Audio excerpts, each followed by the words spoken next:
study, and play come together on a Windows 11 PC. And for a limited time, college students get the best of both worlds. Get the Unreal College Deal. Everything you need to study and play with select Windows 11 PCs. Eligible students get a year of Microsoft 365 Premium and a year of Xbox Game Pass Ultimate with a custom color Xbox wireless controller. Learn more at windows.com/student offer. While supplies last. Ends June 30th. Terms at aka.ms/collegepc. The Rev and the Rabbi on the Red Apple Podcast Network. Good morning, I'm Rabbi Joseph Potasnik. And I'm Reverend A.R. Bernard. Before we begin, I'd like to invite you to a special program on Wednesday, the 29th, 2 p.m. at one of my favorite places, the Sheen Center, 18 Bleecker Street in New York City. It's a play entitled Miracle on South Division Street. And I'm going to be in a talkback with Mary Lou Pagano, who is the executive director of the Sheen Center. We'll be speaking about the intersection of faith, identity, and the importance of storytelling as a means to interfaith dialogue. So join me Sunday at the Sheen Center, 2 p.m. Reverend Bernard, we are most privileged to have with us the 46th Controller of the City of New York, the Honorable Mark Levine, whom both of us have been privileged to know for some time. And it's a difficult time to be a controller, but I can think of no one else right now in the city who could do it better. So welcome, Mark Levine. Well, Rabbi, thank you, and Reverend, thank you. Just so appreciate both of your leadership, and your voices are more important than ever. Honored to be on the show again. Thank you. And look, I'm really privileged to be in this role. I do think that the role of comptroller is important at any time, but given all the challenges now in the budget, in the economy, et cetera, I think this role is more important than ever. And I'm all in to fight for the city, to fight for our economy, and to fight for our budget. Well, with that said, that's a great place to start because the governor is pushing an idea along with the mayor to tax, put a real estate tax on some of those high-priced condos in the city. Can you speak to that? Yes, these are high-priced homes that are not occupied by someone who lives in New York City. These are people who maybe have an apartment for occasional visits that, or even as investment properties. And these are often extremely wealthy people because these are apartments that cost $5 million and up. And yes, they're known as pied-à-terres. And those folks are not paying income tax here because they're not claiming residence. And so, in my opinion, they're not contributing their fair share to the cost of operating city government, even if they're here for months out of the year and benefit from all sorts of city services. So for me, this is a matter of fairness that people who are wealthy enough to be able to have a second home valued at $5, $10, $25 million are just going to give a little bit more to help us pay for essential city services from police to fire to parks to sanitation. Rabbi, if I may, though, because I have a follow-up question, because I was reading an article in the city about this whole thing, and they were comparing $87 million penthouse apartments in the city, but when it comes to how they're market valued to pay taxes, they're valued, an $87 million condo is valued at $3.8 million and paying city tax on that. It speaks to the convoluted tax system here in New York City. How do you respond to that? This is actually very complicated, and it's through our property tax system. It's just desperate for reform. It's inefficient and confusing and very unequal. It actually taxes a brownstone in, say, East New York at a much higher rate than a comparable brownstone in, say, Park Slope.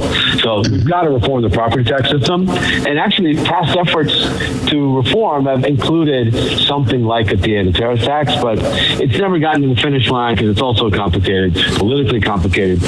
There's something else here as well, which is that the assessed value of an apartment generally has nothing to do with what it would cost to buy the apartment. And this is especially a problem in co-ops, which are so many of the expensive homes in New York City, where really it's the building that has the assessment. They're not assessing individual units per se. So that adds another layer of complexity here. But think these things can be worked out. It's going to take some work, but ultimately this would help generate much needed income for the city, and I do think it's a basic matter of fairness. We're talking with Controller Mark Levine, 46 Controller of the City of New York. Controller, let me ask you, what do you say to those people who will tell you, look, keep taxing me, and I'm gonna leave, and you can have your pied-à-terre, try to sell that. Don't you think there is some merit to that argument of people just leaving? Sure. Look, I think we need to take that very seriously always, especially for questions like income taxes, where you could pick up and change your residency.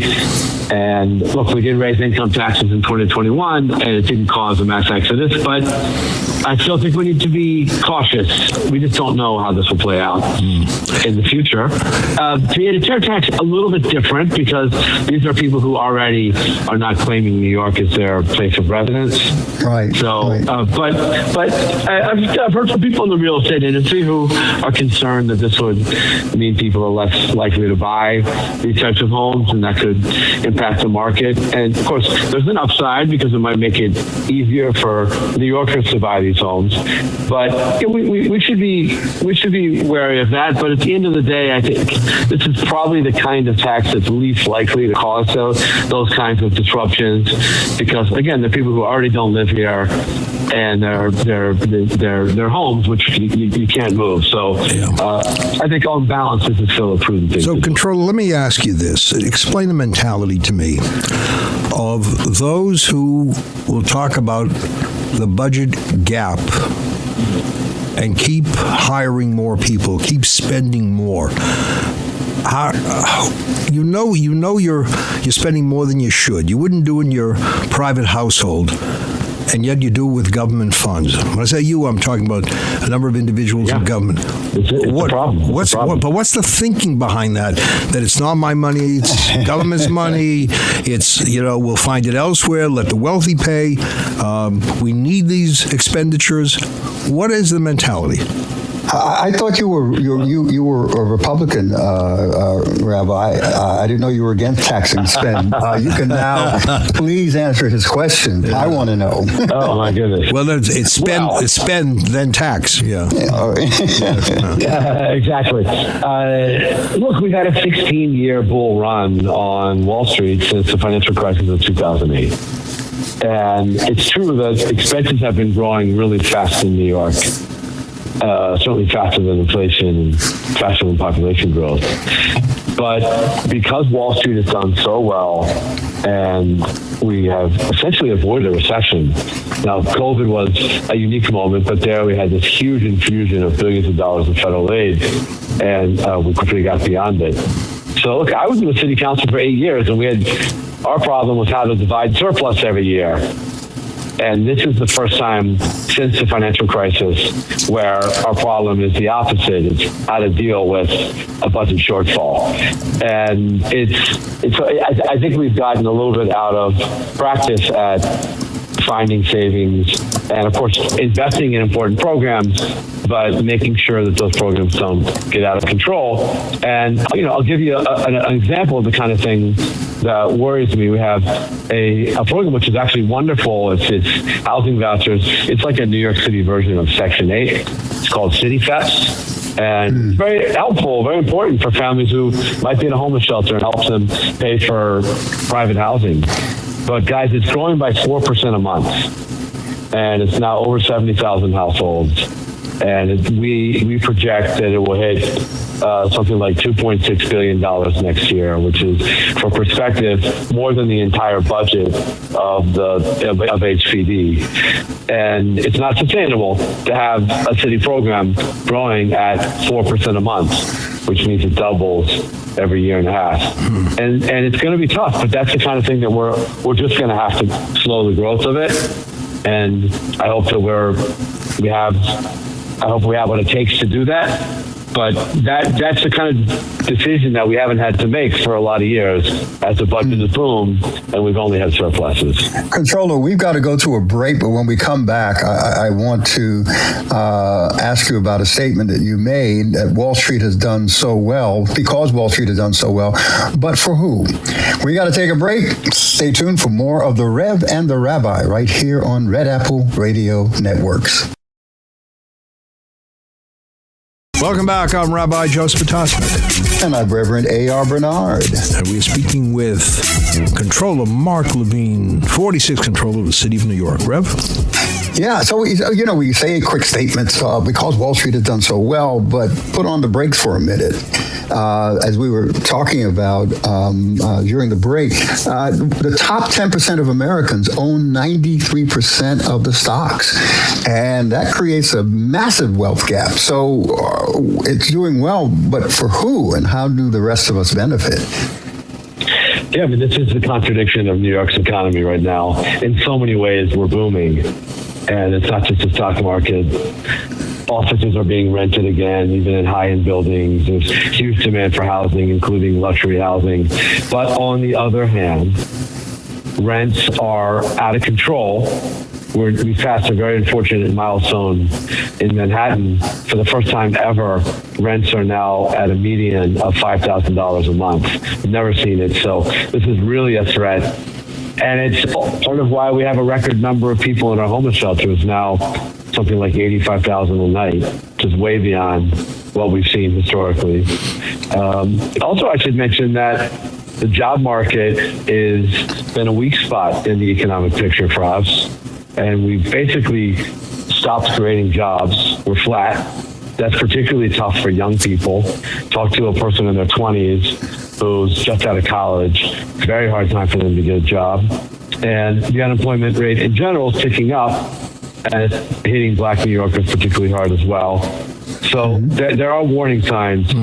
And by the way, look ahead, and you see the possible impact of the Iran war and the ongoing tariff policy and AI on the horizon. And I'm actually worried about this job situation. It's probably my number one economic concern for New Yorkers. But Rev, your point is right. We have enormous inequality in this economy. It is arguably the worst it's been since the Gilded Age. And I fear that it's getting worse, in part driven by some of these technological shifts. AI is creating a lot of wealth, but also, I think, creating a lot of inequality. And I worry that will be accelerated as the technology moves forward. So I think we need to deal with this. Yeah, and the paradox is that if Wall Street doesn't, I said the paradox of this is if Wall Street doesn't do well, the worker still gets hurt. And also, who's doing a lot of the hiring? I mean, it's very easy to point an accusatory finger at others, but those others that we criticize benefit us. So it's got to be, you got to be very careful with generalizations. Controller, you made some interesting proposals. One, I think, was historic last week, wasn't it? About housing, investing some pension funds in housing. Can you talk about that? Right. Well, look, yes, in the midst of this terrible affordability crisis, we need to build more housing, more affordable housing, and we're short of financing to do that. We put forward a plan that'll help solve that problem by investing in a prudent way $4 billion of New York City's pension funds to create and preserve affordable housing all over New York City, new construction, and preserving existing affordable housing, helping to convert vacant office buildings into residences. Huge potential here. Would be far and away the biggest investment we've ever made through our pension funds. And I think it would be a jolt of energy to the market to build the housing that we so desperately need. And what about unemployment, right? I'm sorry, just as a follow-up, you also have a proposal for youth unemployment. Controller, am I right? I've called attention to the crisis, and I was speaking about it here a moment ago. Look, the solution to youth unemployment, to employment overall in New York City, is to make this a place where companies want to hire, where they want to grow, where they want to invest, And right now, we're kind of treading water on that. There's not been a mass exodus of companies, but the growth is happening elsewhere. You look at J.P. Morgan Chase. It's great that they just built this tower on Park Avenue, but they have more employees in Texas than they do in New York. Goldman Sachs, Lower Manhattan, they're not leaving Manhattan, but all their growth is outside of New York City. And I'm just seeing news coming in right now that Citadel, which is a major hedge fund, which had been proposing to build another tower on Park Avenue with, I think, like 2,000 jobs, is now pausing to reconsider.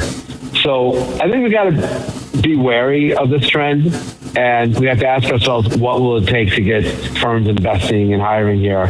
I think partly we can focus on those sectors that are growing, like AI and technology and life sciences and green technology, and do more to help attract them to make this. I think this should be one of the strongest concentrations of AI companies in the world. I think we could be. We have so much talent here.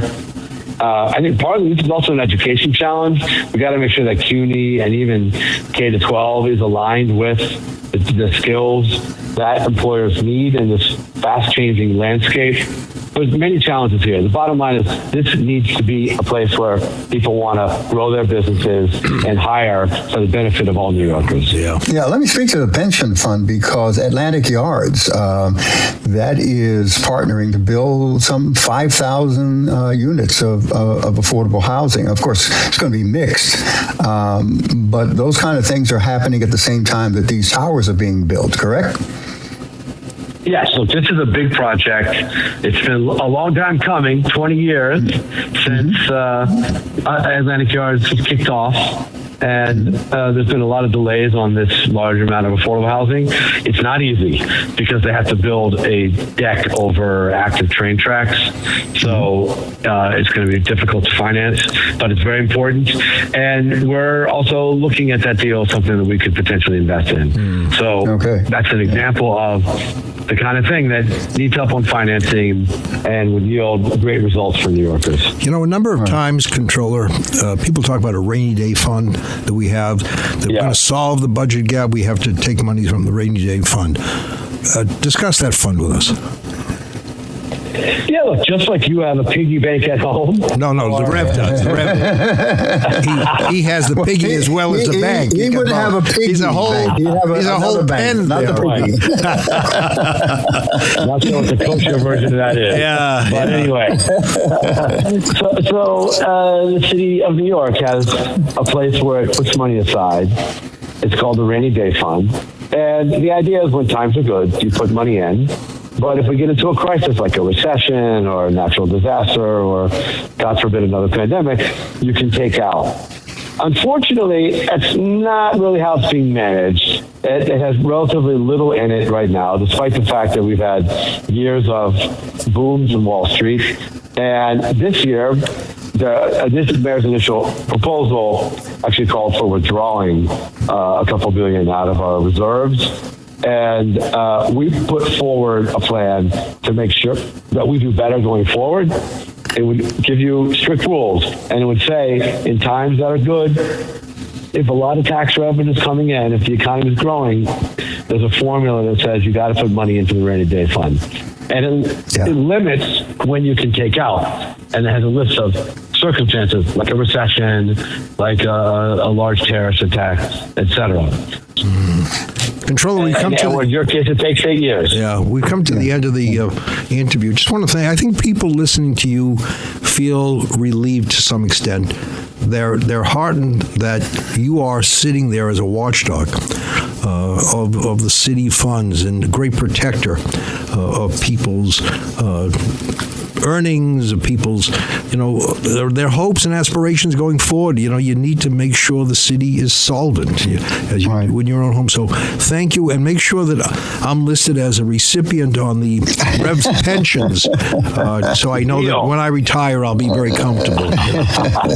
You want that by check or electronic funds transfer? Cash. Exactly. Wire transfer, and do it now. EFT, Don't wait. Do it now. Thank you so much. Always, you're a great friend. You're a great leader, and we're very fortunate to have you.